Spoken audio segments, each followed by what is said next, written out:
There is a thread beneath the surface of everything. You can't see it. You can't measure it with a ruler. But every now and then, you feel it. When you think of someone and they call. When you dream of a place and then you're there. When your heart knows something your brain hasn't caught up to. This thread is not fantasy. It is not spiritual poetry. It is entanglement, the mysterious law of the universe that says nothing is truly separate. At the deepest level of reality, particles that were once connected remain connected, no matter how far apart they become. Change one, and the other reacts instantly. Not eventually, instantly, even across galaxies. Einstein called this spooky action at a distance. He didn't like it. It violated everything classical physics believed. Because in the old world, things were solid, separate, predictable. In the quantum world, things are woven. And if you listen closely, you'll feel that truth inside yourself. Because you are not separate either. Not from others, not from your past, not even from the world you say you're observing. You are not watching life. You are entangled with it. The ancient mystics said this in a different way. The Vedas called it Tat Tvam Asi. You are that. Hermetic teachings whispered, as above, so below. The Sufis spun in circles because they knew the soul wasn't in the body. The body was in the soul. And now modern science is confirming what the mystics already knew. Consciousness is not in space and time. It creates space and time. And you sitting here now are not a body with a mind. You are a frequency wrapped in matter, connected to everything you've ever loved, feared, touched, imagined. The proof is in the patterns. Why do you think you can feel someone thinking of you? Why do songs echo in your mind before they play? Why do you say that's so weird when synchronicity shows up, as if the universe is cheating? It's not weird, it's woven. The illusion of separation is the oldest story we've been told. But it's just that, a story. And the more you believe it, the more disconnected, anxious, and uncertain you become. Because when you forget the thread, you lose your way. But when you remember it, you stop pushing, you stop chasing, you begin to notice again, to feel, to sense the quiet voice beneath the noise. That voice doesn't shout, it doesn't argue.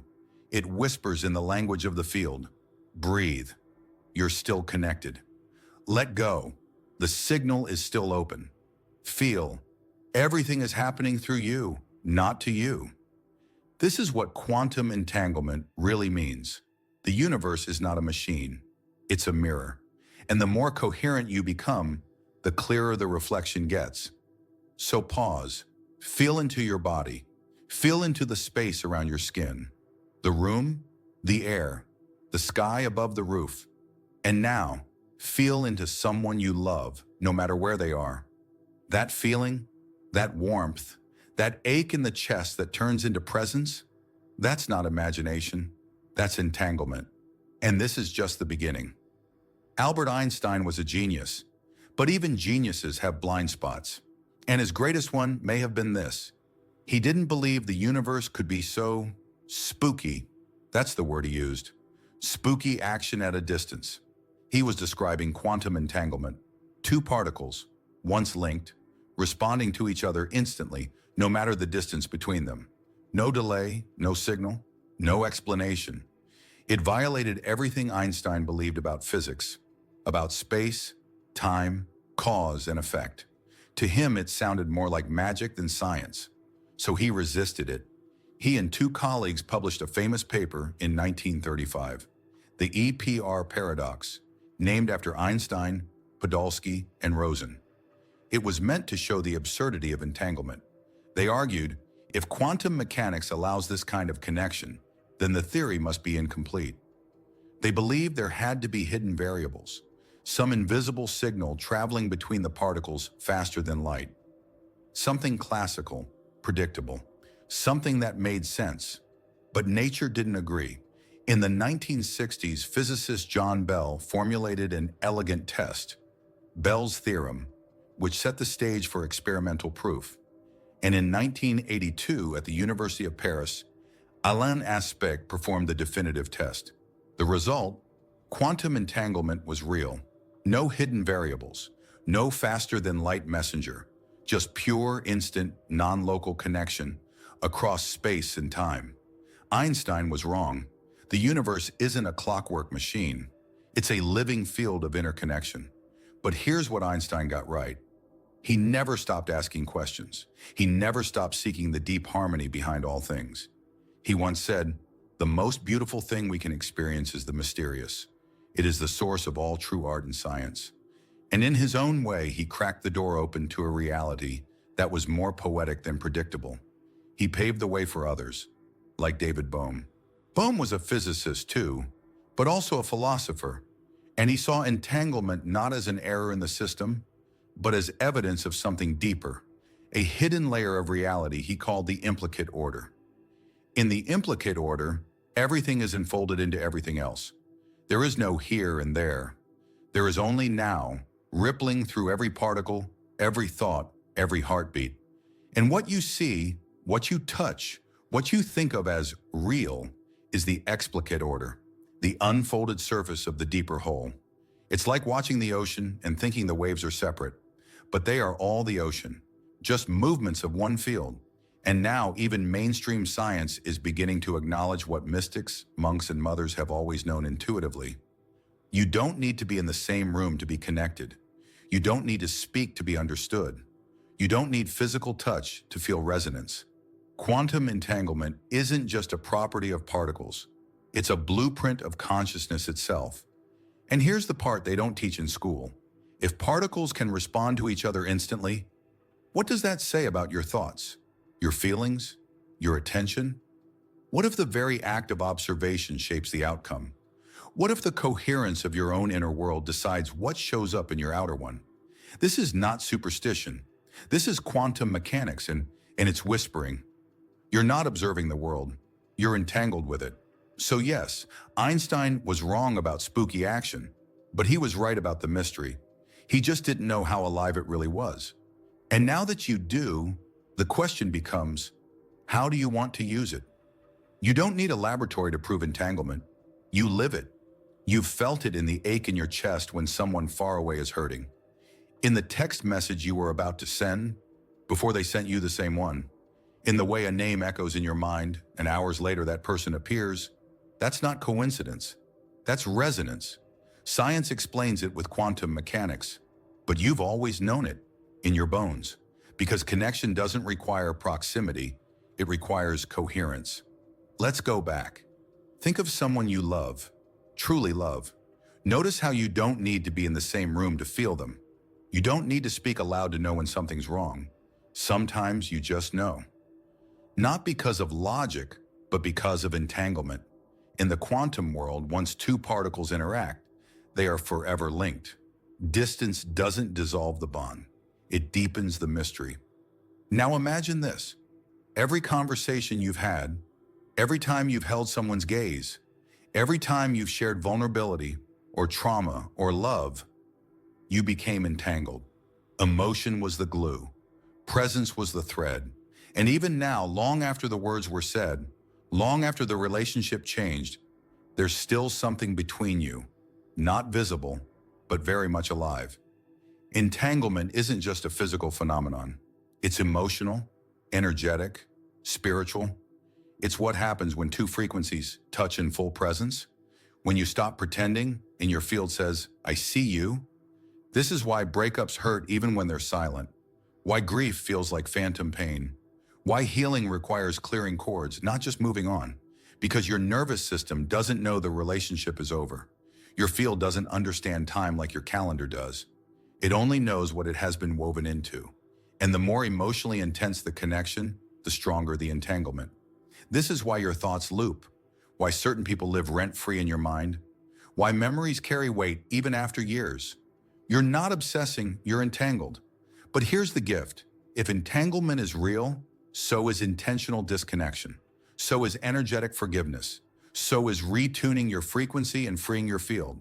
Because you're not just a receiver, you're a broadcaster, and your signal is shaping the landscape of your life. Want to see it in action?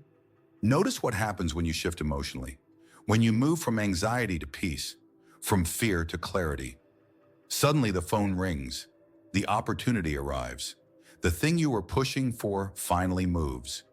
Because you moved first. That's not law of attraction hype. That's entanglement in motion.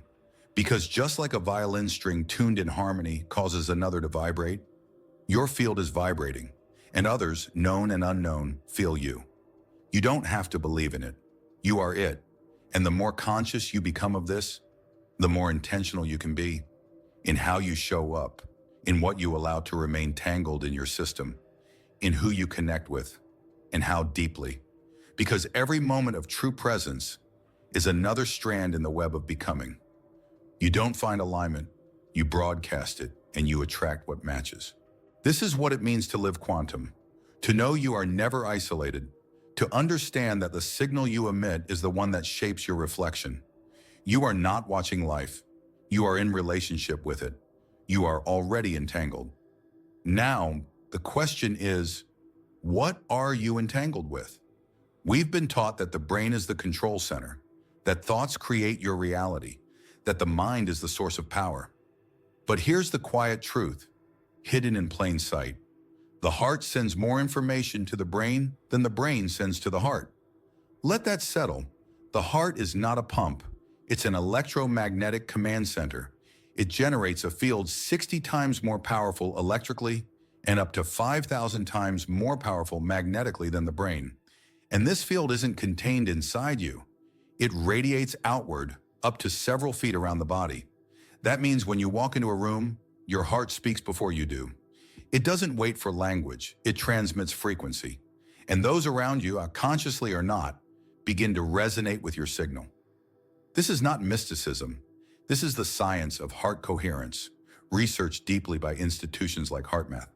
They found that when your emotions are elevated, gratitude, love, appreciation, compassion, your heart enters a rhythmic, coherent pattern. That rhythm sends signals to the brain that optimize function, calm the nervous system, and open intuitive insight. In other words, the heart doesn't just feel, it knows. In ancient traditions, this was already understood.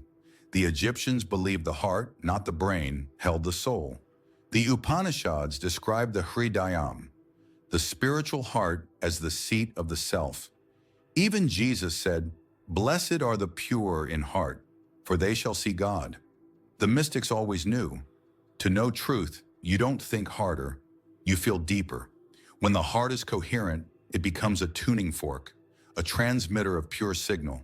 And it's that signal that allows you to enter the field of entanglement, not as an observer, but as a participant. Because here's the quantum kicker. It's not enough to think about love, or say you trust, or visualize your future from stress. The field responds not to your words, but to your frequency. And your frequency is set by emotion. This is why people can affirm abundance all day. But if their heart is tight with fear, nothing shifts, because their signal isn't matching their script. But when the heart softens, when gratitude rises, when trust enters the breath, the field changes. Coherence is not emotionless. It's emotion aligned. Try this now. Close your eyes. Breathe into the space around your heart, not metaphorically, physically, slow, deep, rhythmic. Now think of something or someone that brings you genuine warmth, not fantasy, just presence. Hold that feeling like a flame. That's coherence. And in that state, you're not just calming your nervous system, you're broadcasting a new signal into the field of entanglement. And the universe, that mirror of vibration, begins to respond in kind.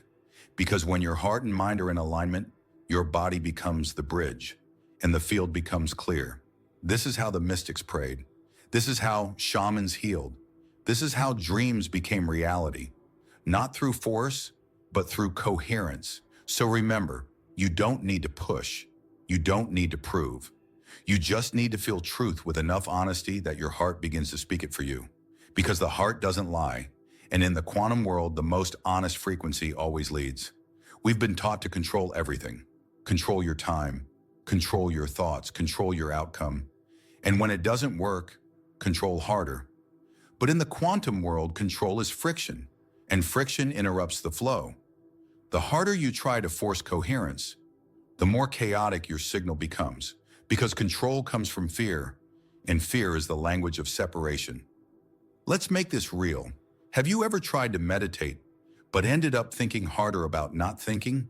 Have you ever tried to visualize abundance, but felt more scarcity rising with every attempt? That's not failure. That's control, disguised as intention. Because when you control something, you believe it might break. But when you trust something, you believe it can hold you. And that shift from control to coherence is where the field starts responding. You see, coherence isn't a state of perfect performance. It's a state of inner alignment, a gentle resonance between your breath, your heart, and your awareness. And you don't get there by pushing. You get there by letting go. Letting go of the pressure to fix. Letting go of the timeline. Letting go of the idea that you're doing it wrong. Letting go of the mental checklist you think you need to tick before the universe listens. The field doesn't need you to be perfect. It needs you to be present. Control comes from the mind, but coherence, it comes from the heart, and the heart only speaks when you quiet the noise. Here's what happens when you stop trying to force alignment. Your nervous system softens, your breath deepens, your electromagnetic field begins to stabilize, and the very signal you were trying to create starts forming on its own. Because it was never about making something happen. It was about getting out of the way so the signal could rise through you. Coherence is your natural state. Control is the interference pattern. Even the double-slit experiment confirms this.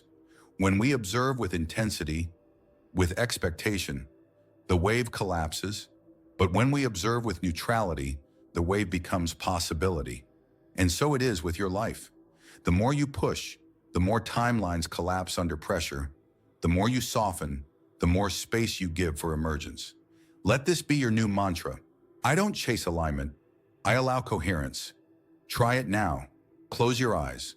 Breathe. No goal. Just breathe. Now place one hand on your chest. Feel into your body, the tension, the warmth, the pulse. Say softly, I don't need to control this moment. I just need to feel it. Let go of the image. Let go of the outcome. Let go of the fantasy of arriving. And notice what's left. Stillness, rhythm, you. That's coherence. It was never something to achieve. It was something to return to. Because the more you trust the unseen, the more the unseen begins to trust you back. And in that sacred loop, between breath and field, between intention and surrender, the world begins to rearrange itself. Not because you dominated it, but because you finally became still enough to let it respond.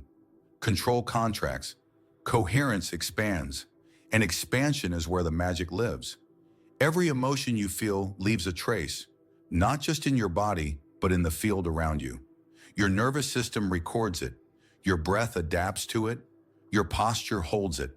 But most importantly, your frequency transmits it.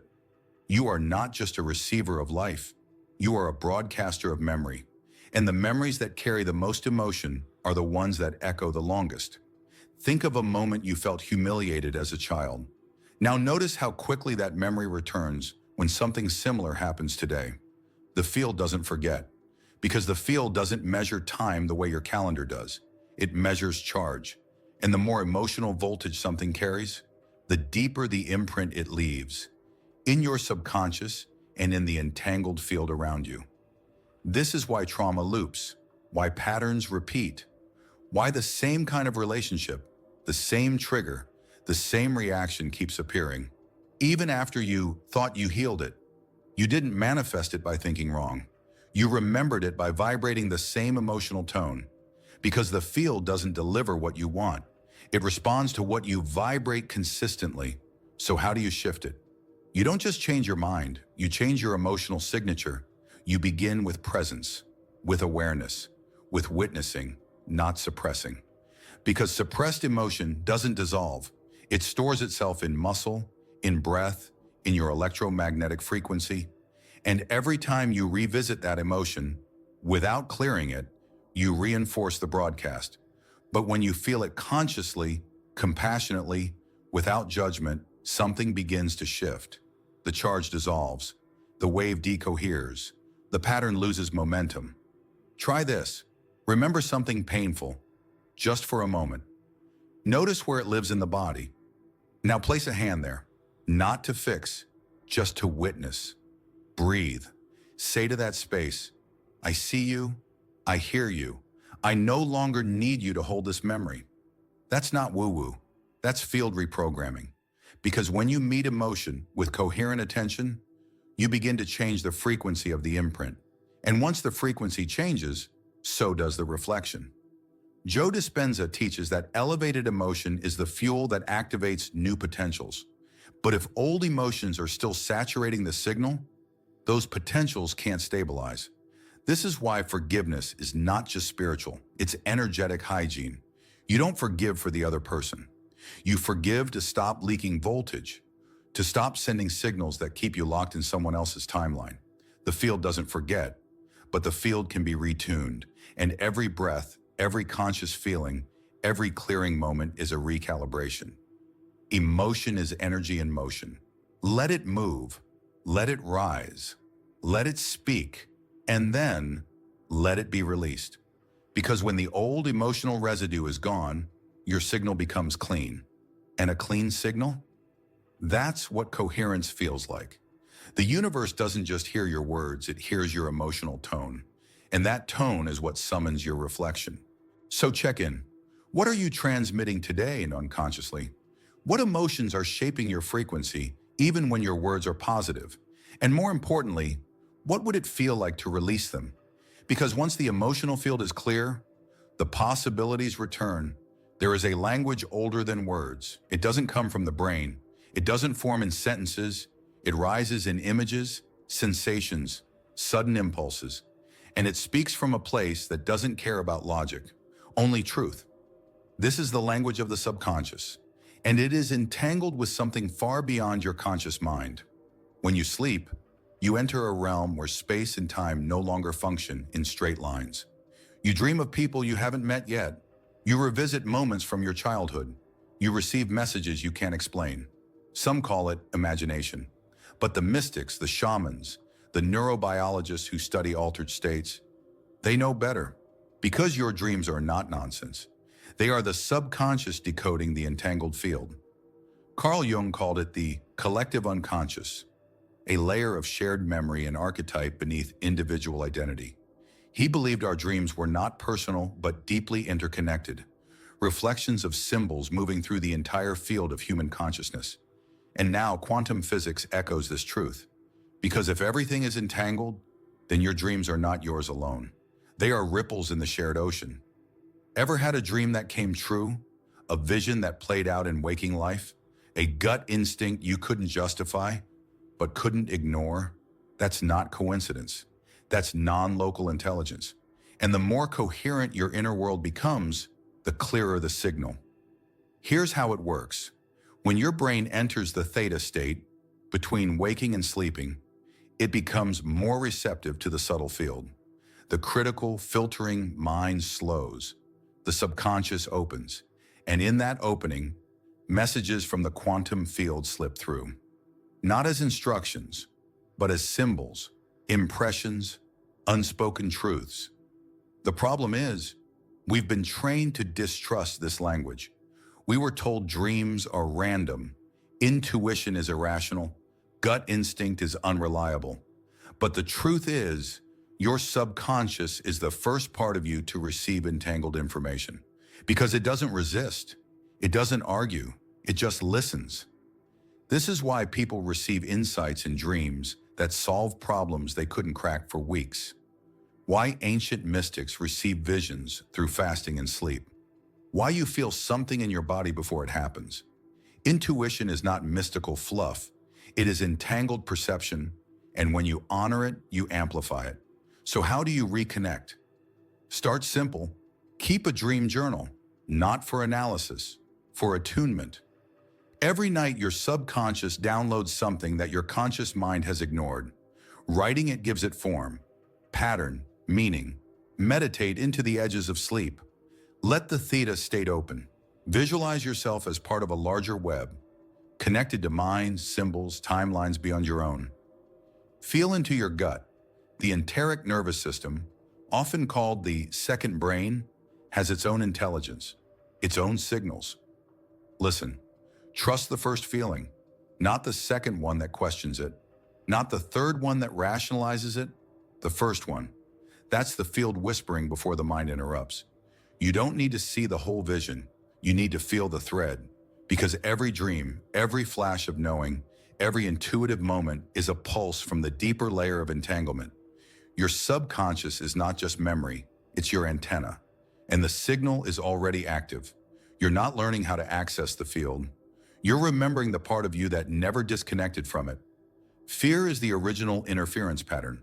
Not because it's wrong, not because it's evil, but because fear pulls you out of alignment with the part of you that already knows you're connected. Fear says you're alone. Fear says you're not safe. Fear says you have to control everything or it will all fall apart.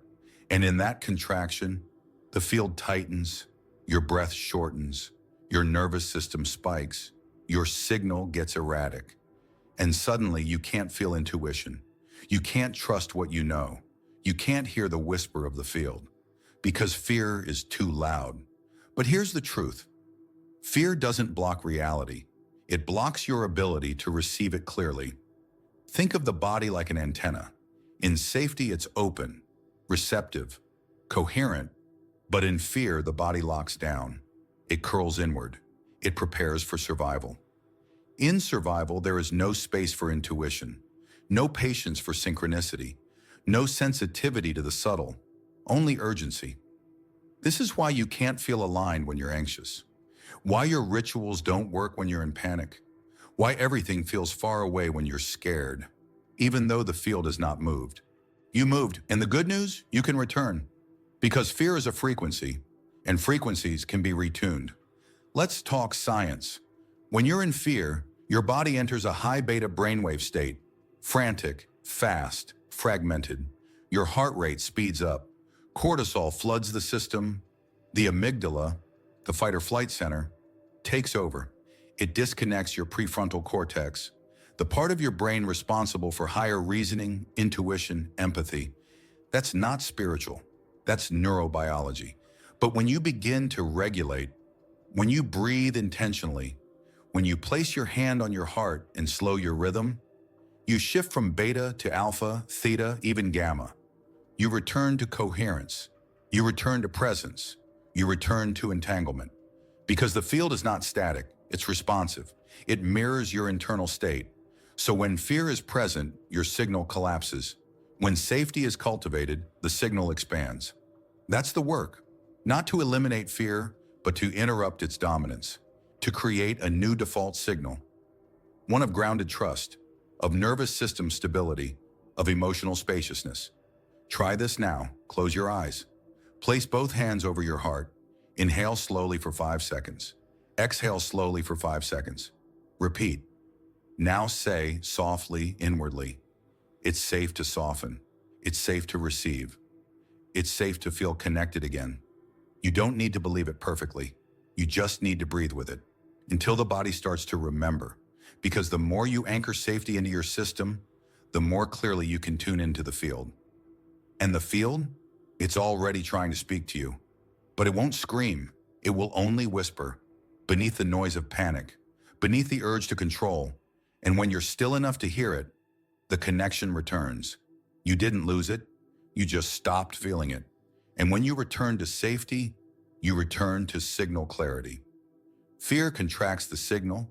Trust expands it. And expansion is where the universe begins to respond. You see it in numbers. 1111, 333, 777. Repeating patterns that show up again and again. You see it in moments. You're thinking about someone, and they call. You say a word, and the song says it next. You feel the pull to turn left instead of right. And there, waiting, is the thing you didn't even know you needed. Coincidence? That's what the logical mind says. But your body knows better. Your heart whispers, this is a message. This is synchronicity. When the inner world and the outer world align, when the field collapses possibility into precision, when life stops being random and starts becoming relational. Carl Jung defined synchronicity as meaningful coincidence. He believed these events had no causal connection, but were connected by meaning, and meaning in the quantum universe is a form of entanglement. You don't manifest synchronicity, you attune to it, because synchronicity doesn't come from force, it comes from resonance. Let's break it down. At the quantum level, all potential realities exist. Infinite timelines, infinite choices, infinite versions of you. And when your emotional state, your belief system, your internal frequency aligns with one of those timelines, the field collapses that possibility into experience. Not randomly, not because you asked, but because you matched. It's like tuning a radio. The station was always there, but until you dialed into the frequency, you couldn't hear the music. Synchronicity is the confirmation that your signal is finally matching your desire. Not just your mental desire, but your emotional signature. This is why people who try to manifest from scarcity don't see results, because the field isn't responding to their script, it's responding to their signal. And when the signal becomes coherent, synchronicities flood in. You'll notice this after breathwork, after stillness, after a powerful conversation or emotional breakthrough. Suddenly, the right person appears, the email arrives, the book falls off the shelf, the words you needed echo through someone else's mouth. Not because you summoned it, because you became ready to receive it. And the more you trust this dance, the more fluid it becomes. Because synchronicity isn't a rare event. It's a natural rhythm you've been trained to ignore. Your mind wants cause and effect, but the field doesn't speak in linearity. It speaks in geometry, in harmonic relationships, in symbols and echoes and pulses of pattern. And those patterns aren't outside you. They're emerging from you. You are not in the universe. The universe is inside your entangled consciousness. So when the same numbers keep showing up, when the same message repeats through different voices, when you keep getting nudged in one direction, pay attention. That's not just confirmation, that's navigation. The field is responsive, yes, but it's also intelligent. And the more conscious you become of its signs, the more refined those signs become. Try this. Before bed, ask the field for guidance. No need for begging, just sincere intention. Then sleep. In the morning, notice what shows up, not just in dream, in conversations, in license plates, in feelings. Because once you start listening, you'll realize something profound. The universe has been talking to you the whole time. You just needed to slow down enough to hear it. Synchronicity is not magic. It's a mirror. And when your reflection becomes clear, the signals flood in like stars across a night sky. Look around you. Everything you see, from the spiral of galaxies to the swirl in your fingerprint, follows the same pattern. Not similar, identical. This is not aesthetic. It's architecture. You live inside a holographic universe, a reality where the whole is embedded in every part. This idea isn't new. Physicist David Bohm described it as the implicate order, a deeper dimension of wholeness from which everything unfolds. In his view, what we see, the explicate order, is only the surface ripple of a much vaster ocean. And every wave, every form, every event is a reflection of a deeper pattern coded within everything else. The mystics knew this long before the physicists did. The Hermetic teaching said, as above, so below. As within, so without. The Vedantic seers spoke of the Bindu, the point where the entire cosmos lives within a speck of awareness. The Sufis danced in spirals because they saw God in the turning of the galaxies and the turning of their own hearts. Modern science is only now catching up. Through somatics, we see sound creating form, vibrations shaping sand into sacred geometry, the same geometry found in flowers, seashells, hurricanes, and human DNA. Through fractals, we understand that zooming in and out reveals the same repeating design, the infinite nested within the finite. This is what it means to be entangled with the cosmos, because you are not separate from the structure, you are the structure, folded into consciousness, spoken into form. You felt this in glimpses, the déjà vu, the moment where the sky and your soul feel synchronized. The times you say, this feels familiar, even though it's brand new. It's not just memory, it's geometry. It's your energy pattern recognizing itself. And when you become coherent, heart, breath, mind, and harmony, you start to resonate with the deeper hologram. This is why sacred geometry works, why mandalas calm the nervous system, why the Sri Yantra, the flower of life, the tree of life carry energetic weight. They are not just symbols, they are maps of your own entanglement with everything that exists. In the holographic model, each part contains the code of the whole. This means your DNA carries the memory of stars. Your heart mirrors the pulse of the earth. Your consciousness is not inside your brain. It is the field looking through you. You are the node, the point of emergence, the wave folding into itself again and again until it remembers what it is. And that remembering, that's what changes your life. Because when you realize you are the design, you stop chasing the dream. You start resonating with it. You start making choices that match the sacred spiral. You start speaking words that align with the cosmic symmetry. You stop distorting the pattern and start becoming its pure expression. Try this. Meditate on a spiral, on a sunflower, on a pine cone, on the double helix of your DNA. Let the visual become a feeling. Let the pattern unlock a memory. Because the more you embody the design, the more the design reveals itself. You are not a mistake in the system. You are the system remembering itself. So breathe. And remember, the field is not out there.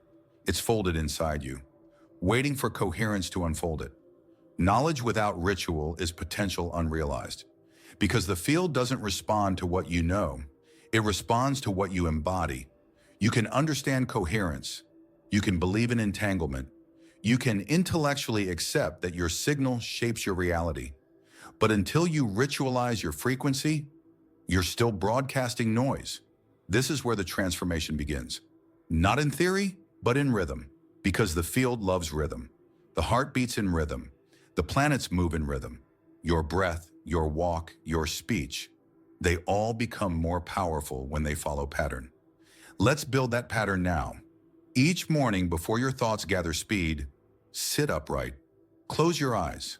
Place your hand on your chest. Inhale slowly for 5 seconds. Exhale slowly for 5 seconds. Breathe into the space of your heart, not just physically, but energetically. Now bring to mind someone or something you deeply appreciate. Let the feeling rise. Hold it as you breathe. This is heart-brain synchronization. You are literally aligning your electromagnetic field into coherence. Do this for 5 to 10 minutes, and you'll begin the day as the signal, not the seeker. Abraham Hicks called it the 68-second rule. Dr. Joe Dispenza mapped it neurologically. The field responds most powerfully when emotion and thought hold steady for more than a minute. Pick one reality you wish to align with, not 10. 1. Close your eyes.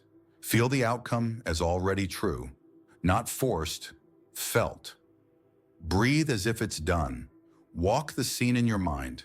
Let your heart flood with the emotion of it. Sustain this for 68 seconds. You're not manifesting. You're entangling. You're tuning your internal wave to the timeline that already exists. Stand in front of the mirror, not to fix, to remember. Look into your own eyes. Hold the gaze. Let it be uncomfortable. Say, softly, intentionally, I am the field remembering itself. I trust my signal. I am already connected to everything I need. This isn't affirmation. It's activation. The reflection responds when the words come from coherence. Water carries memory.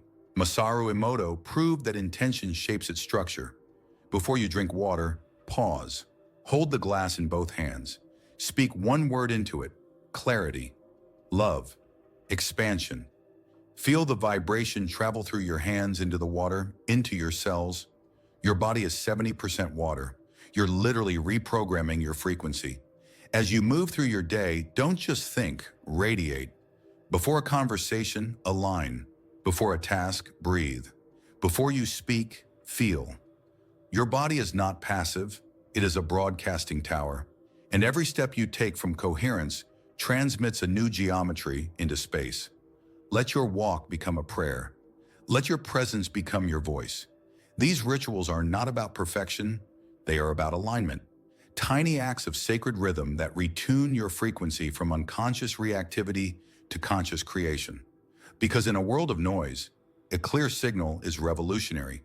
You don't need to do them all. You need to do one thing: show up to your own signal every day. The field is listening, and when it hears coherence, it responds. Ritual is the language the universe never forgot.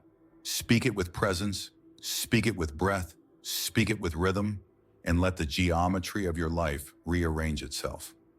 Case studies of the field in action. Case 1. Sarah, the signal of forgiveness. Sarah had carried bitterness in her chest for 10 years. The man she loved left. No explanation, no closure. Just a silence that echoed through every new relationship. And though her life moved forward, new jobs, new cities, something about her signal stayed stuck in the past. She tried therapy, she tried affirmations, but nothing seemed to shift the invisible weight. Then she discovered coherence, not the word, the practice. Each morning she breathed into her heart, slowly, gently. She whispered his name, not to call him back, but to release the thread between them. She didn't rush forgiveness. She offered it, one breath at a time, one memory at a time, until her nervous system began to unclench. And then, without any effort to manifest, a letter arrived from him, apologizing, owning it, not asking for anything. She wept, not because of what he said, but because she was no longer waiting to hear it. The field had responded not to her need, but to her clearing. Her coherence changed the connection. Case 2. Daniel, trusting the unknown. Daniel was a rational man, engineer, data-driven, orderly. But life doesn't ask for credentials. It asks for surrender. After a sudden layoff and the loss of his father, within the same month, his world unraveled. Nothing made sense. The structures that defined his identity were gone. He tried to plan his way out, do more, apply more, think more. But the more he pushed, the more stuck he became. Until one night, he walked out under the stars and let himself stop controlling. He placed his hand over his chest and said, "I don't know what's next, and maybe that's okay." He began a nightly ritual, coherence breathing, heart-based journaling, speaking softly into the dark, "Guide me." A month later, a chance meeting with an old friend led to an offer, not just for a job, but for a project in a field he had quietly longed to enter for years. He hadn't applied, he hadn't pitched, he had resonated. The field didn't need a resume, it needed alignment. Case 3. Lucas, dreaming the future. Lucas had dreams, vivid, strange, symbolic. He kept brushing them off, but one night the dream was too clear. He saw himself standing on a mountain in a country he'd never visited, speaking into a microphone. Behind him, a sea of faces, his voice calm, his hands steady. He woke up laughing. He was a shy video editor, not a speaker. But something in the dream wouldn't let go.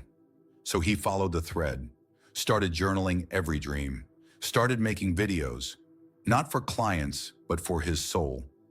6 months later, a spiritual festival reached out.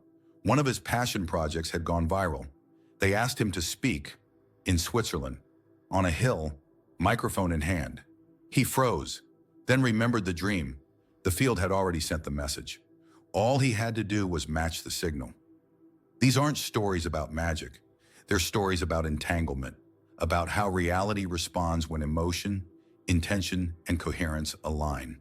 They didn't chase, they tuned, they didn't force, they surrendered into resonance, and their lives rearranged accordingly. Because the field isn't transactional, it's relational. It doesn't give you what you want, it reflects what you are. So ask yourself, what are you broadcasting today? Not with words, but with your breath, your heart, your emotional memory. Because the stories you attract are already vibrating in the frequency you carry. And once your signal becomes clear, the field writes your future in real time. You've remembered the field, you've breathed into coherence, you've practiced ritual, rewired emotion, tuned the signal. Now, you walk. Not as someone seeking connection, not as someone begging the universe for signs. You walk as someone who knows the field is no longer out there. It is within every step you take. You've moved from concept to embodiment, from frequency to form, from words to vibration. Now people feel you before you speak, because your nervous system no longer lies. Your coherence is real, and it shows. This is what it means to walk as the entangled one. You enter the room with intention, but without force. You breathe deeper than the noise. You respond, but you're not reactive. You listen, not just to voices, but to signals. Because once your inner geometry aligns, your outer world entrains to it. This isn't about perfection. It's about consistency. You're not immune to emotion. You're in relationship with it. You feel fear rise, but you don't collapse. You feel tension come, but you stay grounded. Because your breath is trained, your heart is steady, and your body knows the way back to coherence. You are the tuning fork. Others may speak louder, move faster, push harder, but your silence commands the room, not with dominance, but with depth. Because you're not here to argue for your frequency, you're here to live it. Walk into conversations knowing you don't need to be understood. Your energy already speaks. Stand in decisions without seeking validation. Your field is the confirmation. This is what presence feels like. It's not charisma, it's not force. It's the calm that comes when your nervous system is aligned with your knowing. The walk of the entangled one is slow, but it arrives exactly when it's needed. And the more you embody this, the more the universe responds. Not just with synchronicities, but with structure, support, resources, recognition. Because the field arranges itself around those who are coherent. So what does this look like in real life? You pause before you speak. You breathe before you choose. You listen more than you push. You align before you act. You don't just react to the world, you relate to it. And in doing so, you become a living transmission, a walking reminder that it's possible to live without tension, to act without fear, to move without losing center. This is the true power of entanglement, not knowing it exists, but living as though you are the source of it, because you are. You are not the body chasing the signal. You are the signal inhabiting the body. Walk with that knowing, walk with that coherence, and let your life become a quiet revolution in a world still screaming for attention. The loudest frequency is the one that doesn't need to speak, and the most powerful transformation comes not when you teach the field, but when you simply mirror it, because you are not separated from the whole. You are the geometry made flesh. You are the pattern remembered. You are the wave collapsing into form. So step forward now. No more seeking. The field moves because you do. It was never about learning the field. It was about remembering that you are the field. Every particle that's ever been, every thought ever spoken into the ether, every emotion ever encoded into the electromagnetic web of existence lives inside you. You are not a visitor here. You are not an observer of the mystery. You are the mystery, walking around in skin, wrapped in memory, breathing in rhythm with a cosmos that recognizes itself through you. You are not separate. You never were. From the child who dreamed vividly, to the adult who lost their signal in the noise, to the being you are now, you were always entangled, not metaphorically, literally, energetically, eternally. The breath you just took, it passed through oceans of life before reaching your lungs. The emotion you just felt, it vibrated across the field before you named it. The thought rising in you now, it may not be yours alone. It may be part of something shared, something vast, something divine. The mystics had names for this: the Tao, the Akasha, the Christ field, the Great Mirror, the Beloved. Science called it quantum entanglement, a property, a problem, a paradox. But what they were trying to measure, you were already being. Because when you breathe with intention, when you speak with coherence, when you move from trust, you stop waiting for miracles and become one. You don't need to seek alignment. You need to realize that alignment is your native frequency. What distracted you was never the world. It was the forgetting. But now as you remember, that your emotions shape geometry, that your breath sends signals through time, that your forgiveness rearranges timelines, that your stillness is not emptiness, but reception, that your presence is not passive, it is the most active force in the field. You are not becoming the signal, you are revealing it. Through rhythm, through ritual, through coherence, through choosing again and again and again to return to the center, to the truth beyond effort. You were never disconnected, you were never alone. You were never off the path. You are the path. And now the field knows that you know. The mirrors will sharpen.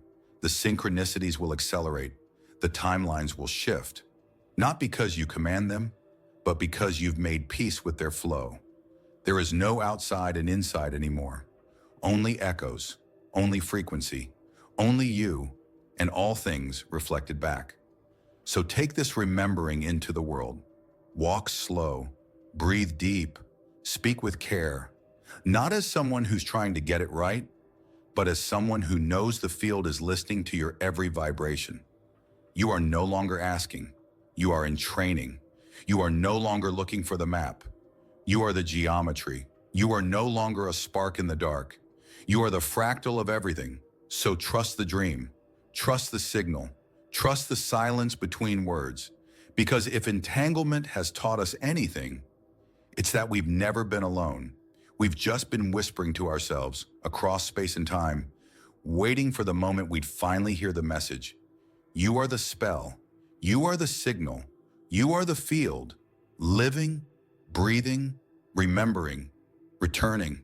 Now go and live as the entangled one you were always born to be.